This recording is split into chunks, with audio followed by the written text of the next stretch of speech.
Un saludo muy cordial a todos ustedes que me están escuchando en este momento. Gracias nuevamente por sintonizarse a este canal donde estamos estudiando la justificación por la fe. ¡Qué lindo tema!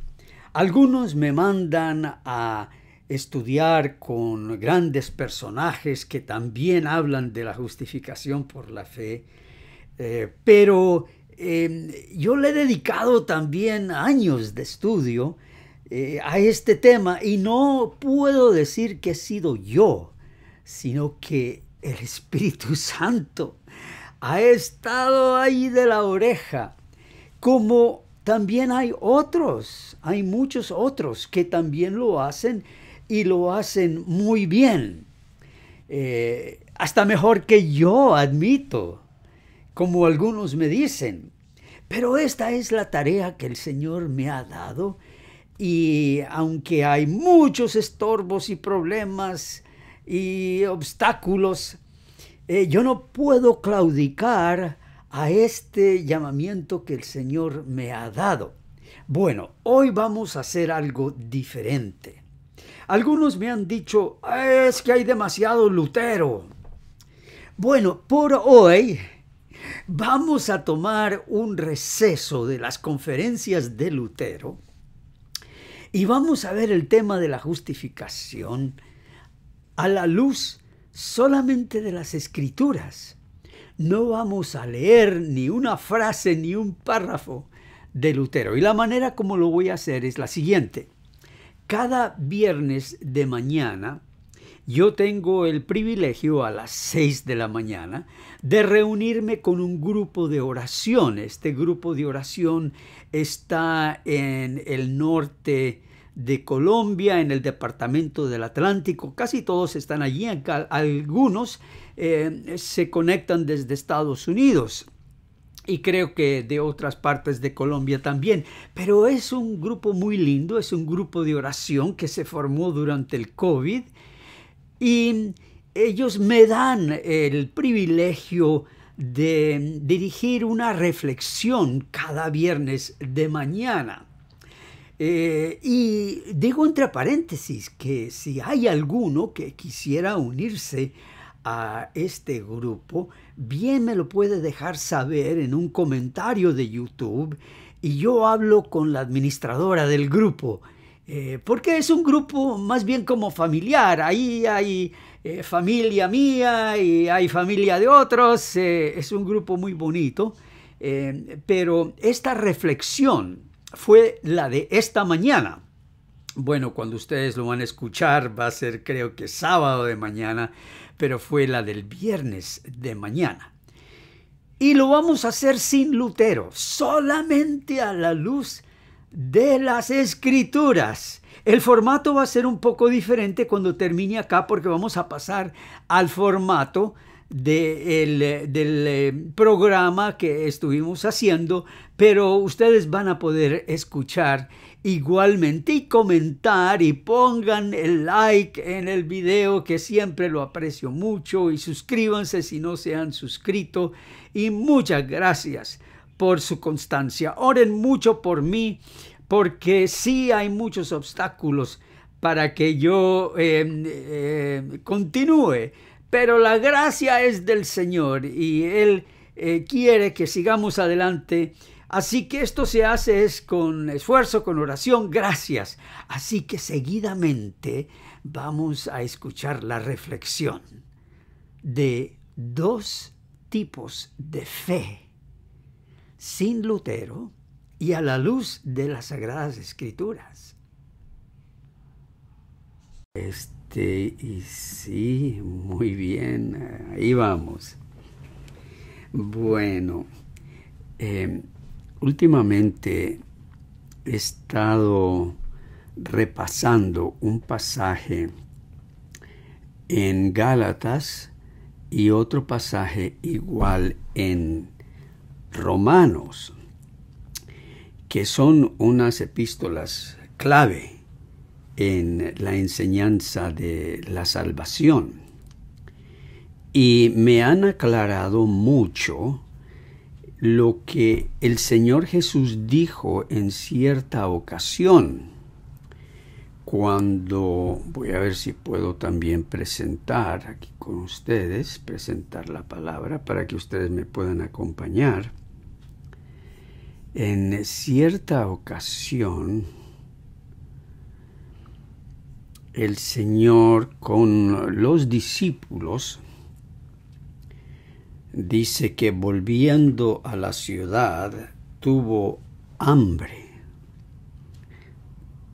Interesante, es una de las pocas veces que se registra que nuestro Señor Jesús tuvo hambre, y dice que es por la mañana. Seguramente había pasado la noche en ayunas, orando, se levantaron temprano, enseñando a sus discípulos, y dice tuvo hambre. Y esa palabra hambre se refiere a pues lo que todos conocemos demasiado bien, cuando nos da una de esas que no sabemos cuán pronto va a haber comida, y de repente todos los sentidos que tienen que ver con la comida se ponen de punta, y uno huele por ahí algo, o mira allá que hay un plato, o están cocinando allí en la calle, y uno estaría dispuesto a comer de todo.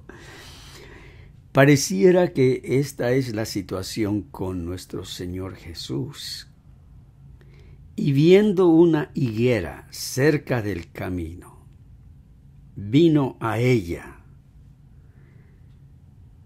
Pareciera que él dijo en su corazón, allí hay una higuera, al menos con un par de higos, yo mato el hambre hasta que pueda comerme un buen plato de algo. Entonces vino a ella y vino con ese deseo de comer, y no halló nada en ella, sino hojas solamente. ¿Cómo va a ser? ¡Qué chasco! Pareciera que cuando eso pasa, le da aún más hambre a uno. Cuando uno espera comer y todo lo que hay no se puede, de alguna manera algo pasó y la comida no está disponible. En este caso no había nada, ni un higo, solamente hojas. Y le dijo, habló a la higuera, nunca jamás nazca de ti fruto. Y luego se secó la higuera. Eso fue como instantáneo. ¿Acaso el Señor Jesús aquí tuvo venganza contra la naturaleza? ¿De qué estaría hablando esto? Nunca jamás nazca de ti fruto. Y la higuera se secó. ¡Qué palabras más duras que el Señor Jesús pudiera decir! Y esto lo dijo no a una persona, sino a esta higuera.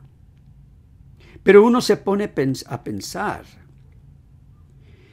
que jamás se diga eso de uno, que el Señor jamás diga, nunca jamás nazca de ti fruto. Son palabras, es un juicio, es un dictamen horrible. Y luego se secó la higuera. Y fíjense ustedes que los discípulos tuvieron una reacción igual a lo que sería la nuestra. Se maravillaron.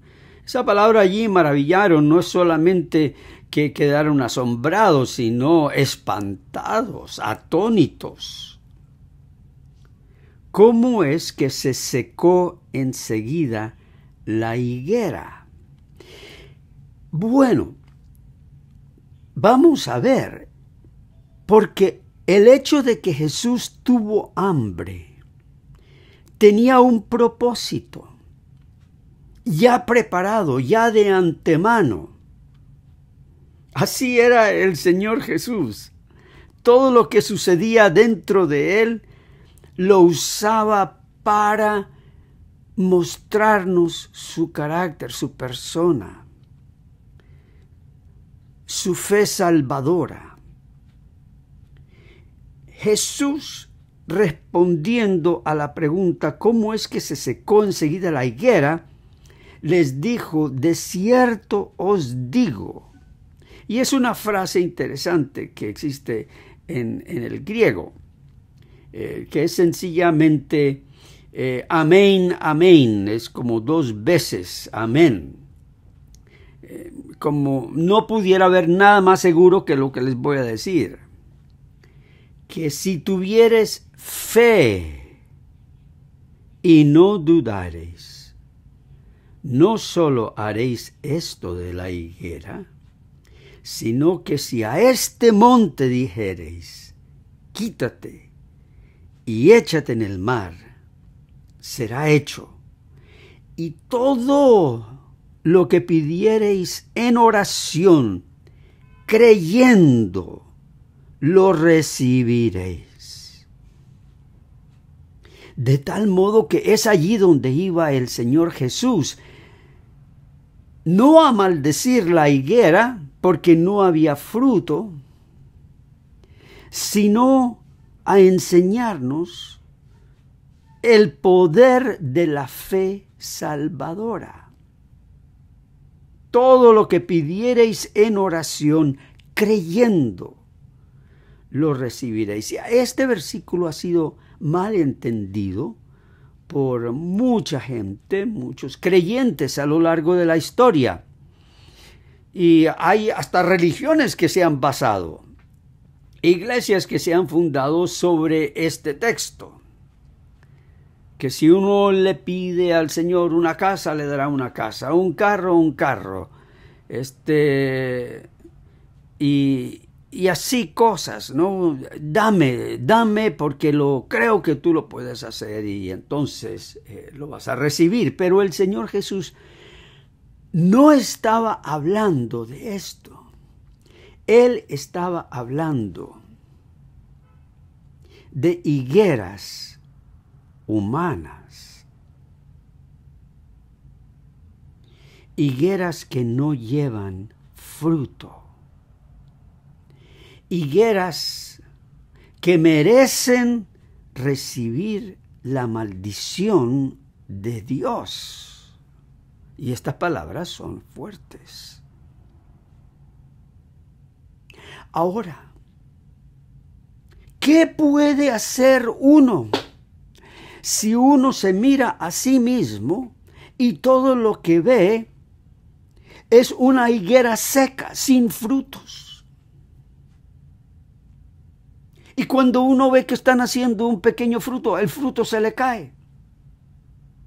Entonces, ¿qué vamos a hacer? Nos vamos a identificar con la higuera maldita y entonces nos vamos a ver a nosotros secos, sin fruto. Pero estas palabras fueron dichas precisamente para todos los que se miran a sí mismos y no ven fruto. Y al mirarse así, piensan que han sido malditos por Dios.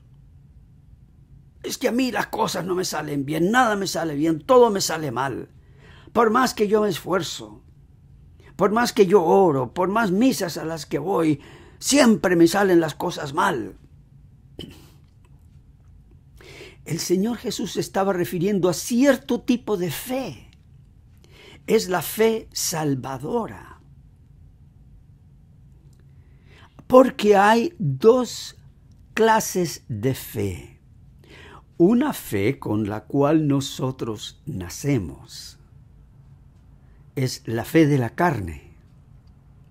Es un don, es una dádiva que se da a nosotros desde el nacimiento y la primera etapa de desarrollo humano, que llaman desarrollo psicosocial, es la etapa del desarrollo de la confianza o la fe. Si esta etapa falta en el desarrollo del del recién nacido, los psicólogos dicen que puede impactar el resto de las etapas del desarrollo por toda la vida. Y es esa etapa cuando se desarrolla la confianza. Porque el bebé impotente solo puede llorar al sentir hambre. Y cuando siente hambre, es premiado con el pecho de la madre o el biberón. Cuando siente esa incomodidad de que está mojado y llora, él no puede decir qué es lo que le está pasando, pero viene la persona que lo cuida, le cambia el pañal, lo limpia, le pone un pañal fresco, le da el biberón. Allí comienza a nacer la fe según la carne. Yo puedo confiar en este mundo, porque teniendo una necesidad, se me suple esa necesidad. Y así sucesivamente, la criaturita va aprendiendo que puede confiar en el mundo. Se va desarrollando la fe, la confianza. Esa es la fe según la carne. Y por lo tanto, cuando ustedes me invitan a este momento de oración, yo tengo fe que llegando aquí ustedes van a estar y viceversa. Y aún si yo no estoy, ustedes podrán tener fe que algo sucedió que evitó que me presentara. Se me pegó la sábana, me dio sueño, algo sucedió que no pude estar con ustedes. Esa fe es muy bonita. La fe entre novio, novia, esposo, esposa, la confianza, porque la fe no es nada más que confianza. La fe que si uno va a trabajar, le van a pagar por el trabajo, y si no le pagan, pues ya se rompe la confianza. Pero hay otra fe, y es de esta fe de la que Jesús se está refiriendo acá. Es esa fe salvadora, es una fe que no está en nosotros. Es una fe que se sobrepone a nuestra fe según la carne, porque nuestra fe según la carne va sacando cuentas. Va sacando cuentas de que si te puedo confiar o no te puedo confiar. Tiene una lógica. La fe humana, la fe según la carne, va contabilizando hechos de confianza. Pero la fe salvadora duda de la fe según la carne. O lo voy a decir más bien del otro modo. La fe según la carne duda de la fe divina que viene de Dios. Porque la fe divina que viene de Dios dice, aunque tú no veas frutos en tu vida y te sientas maldito o maldita por Dios,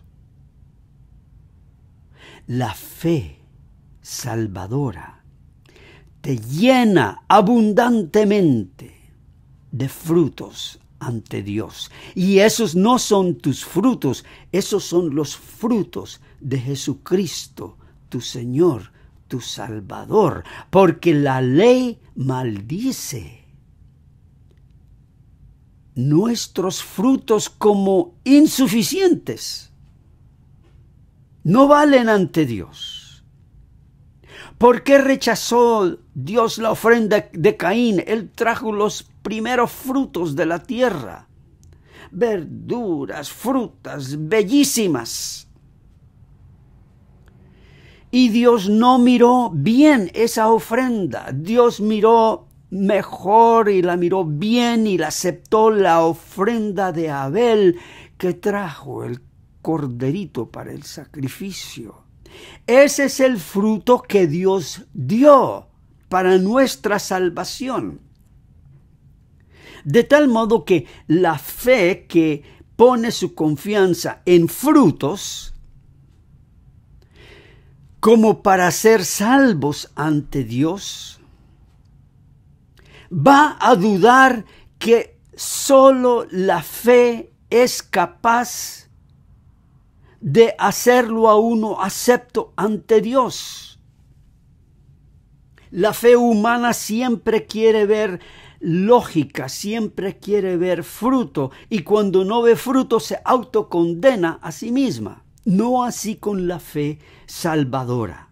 El Señor dijo, si tú ves en tu vida un monte, una montaña de pecados, de defectos, si tú ves en tu vida una montaña de incredulidad, una montaña de odio, una montaña de cualquiera, ponle tú el nombre de las cosas con que tú luchas en tu vida,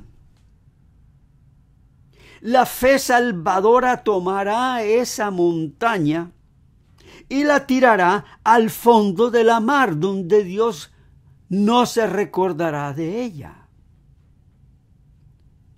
Y esa es la fe del Evangelio. Y cuando nosotros pedimos, Señor, yo no puedo con esta escasez de frutos. Me gustaría tener muchos frutos que presentarte. O cuando nosotros decimos, yo no puedo con esta montaña, este monte de pecados y defectos. Yo quisiera agradarte con mi vida. El Señor dice que con la fe salvadora, cuando tú abres tus manos y recibes esa fe salvadora, esa montaña Dios la tira al fondo de la mar y nunca más la vas a ver, porque ni Él la va a ver. De hecho, se olvida dónde fue que la puso. Es la única parte donde en la Escritura donde se nos dice que Dios es olvidadizo.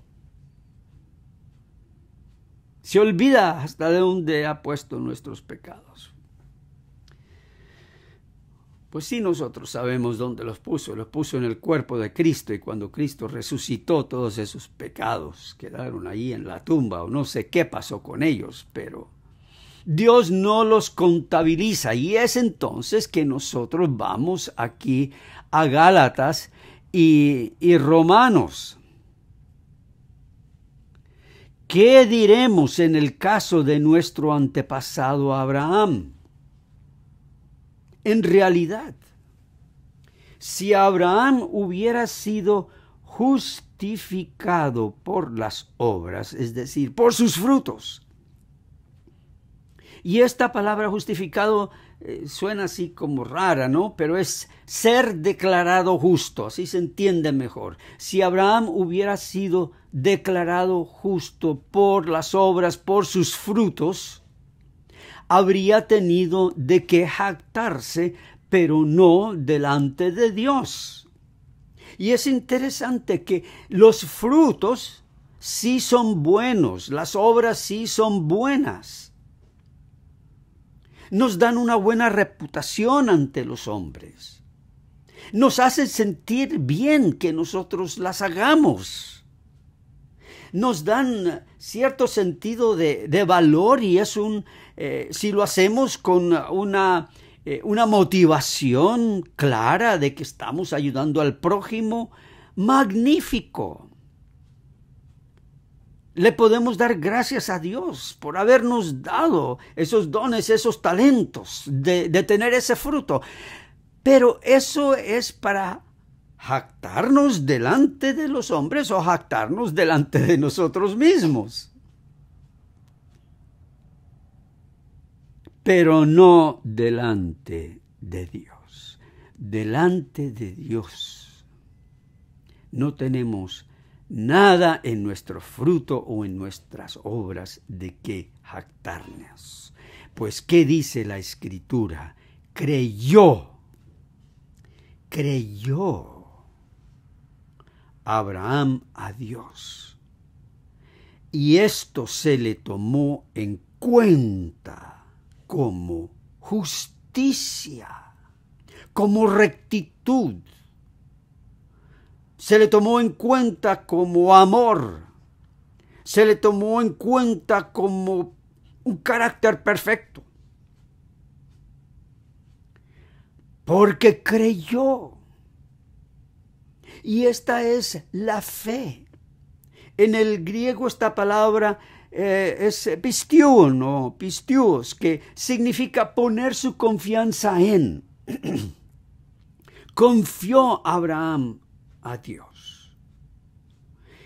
Ahora, es que eso tiene una historia, ¿no? Y esa historia es, vamos a ver si la encontramos aquí, o si no vamos a Gálatas. Aquí está. Contra toda esperanza, Abraham creyó y esperó. ¿Creyó en qué? En la promesa de Dios que su simiente sería como las estrellas de los cielos o como los granos de arena. Contra toda esperanza, Abraham creyó y esperó, y de este modo llegó a ser padre de muchas naciones. Tal como se le había dicho, así de numerosa será tu descendencia. Su fe no se debilitó, aunque reconocía que su cuerpo estaba muerto, pues ya tenía unos 100 años, y que también estaba muerta la matriz de Sara.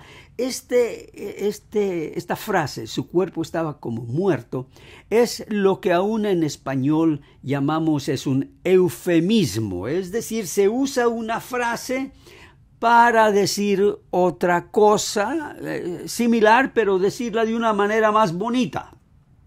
Es decir, aunque reconocía que su cuerpo estaba muerto, es decir, que tenía que ir al urólogo para hacerse ver, porque ya las cosas no funcionaban bien. Algo.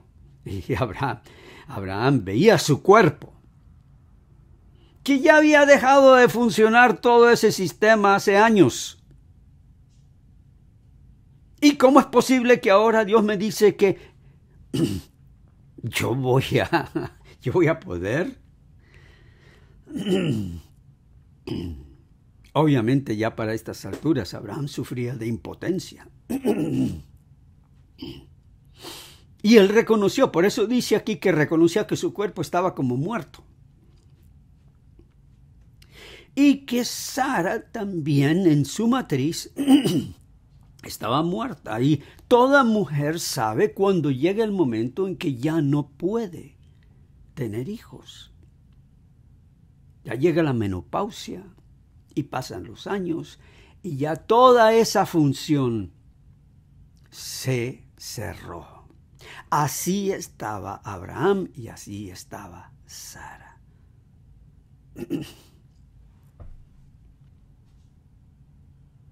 Pero ante todas las realidades en sus propios cuerpos, contra toda esperanza, Abraham creyó. Ante la promesa de Dios no dudó como un incrédulo, sino que se reafirmó en su fe y dio gloria a Dios, plenamente convencido de que Dios tenía poder para cumplir lo que había prometido. Por eso se le tomó en cuenta su fe como justicia. Su fe se le tomó en cuenta como rectitud para salvarlo. Dios no contabilizó sus obras, Dios no contabilizó sus frutos. Dios lo declaró justo por medio de las obras y el fruto de otro. de aquel prometido. Y dice aquí que él estaba plenamente convencido y dio gloria a Dios. Y dice que esto, de que se le tomó en cuenta, no se escribió solo para Abraham, sino también para nosotros. Ahí va, la higuera sin fruto. Ahí va al fondo del mar también. El monte lleno de pecados, ahí va. Dios tomará en cuenta nuestra fe como justicia, pues creemos en aquel que levantó dentro de los muertos a Jesús nuestro Señor. Él fue entregado a la muerte por nuestros pecados y resucitado para nuestra justificación. Es decir, que cuando nosotros, a pesar de que hemos creído en el Señor Jesús y en nuestro corazón quisiéramos hacer el bien y nos esforzamos por hacerlo, y aún así vemos que dentro de nosotros no podemos dar lo que Dios quiere para nuestra salvación. No podemos dar esa perfecta obediencia. No podemos ser esas personas tan amorosas continuamente como quisiéramos. No quisiéramos tener un mal pensamiento con respecto a nadie. No quisiéramos enojarnos con ninguna persona. No quisiéramos pensar que alguien es menos que nosotros.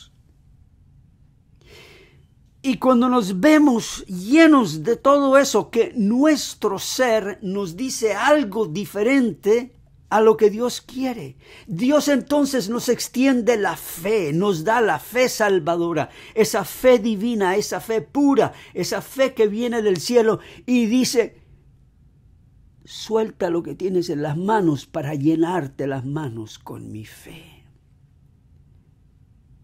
Yo te declaro justo. Yo perdono todos tus pecados pasados, presentes, futuros. Yo te declaro mi hijo, mi hija, hoy y para siempre. Eso es lo que Dios dice en la fe que nos da. Y nuestra fe humana se opone y protesta contra eso. Y dice: eso es muy poco, yo debiera hacer algo. Y la fe salvadora le dice a la fe humana: shh, cállate por un instante y recibe la fe de Dios, que te contabiliza, que te cuenta como justo por causa de mi Hijo, que murió, vivió y resucitó a tu favor. Y esa fe salvadora, da gloria a Dios. De allí viene la verdadera alabanza. Señor, te alabo, porque aunque yo no lo vea en mi cuerpo, yo te alabo porque tú me has declarado justo y recto ante ti. No importa qué problemas tengo yo, ya tú me has declarado justo y recto. Ya yo estoy en tu reino, junto a ti en lugares celestiales con mi Señor Cristo Jesús. Alabado y glorificado seas tú. Y así vivimos en paz con Dios, porque justificados, pues, por la fe, tenemos paz para con Dios por medio de nuestro Señor Jesucristo. Y este es mi deseo y mi oración para cada uno de ustedes y para mí también esta mañana. La gracia de Dios les acompañe. El Señor haga levantar su rostro de gracia sobre cada uno de ustedes. Les guarde en su entrar, en su salir. Y ponga en ti paz. En el nombre del Padre, y del Hijo, y del Espíritu Santo. Amén. Amén. Amén. Amén. Hermosa reflexión.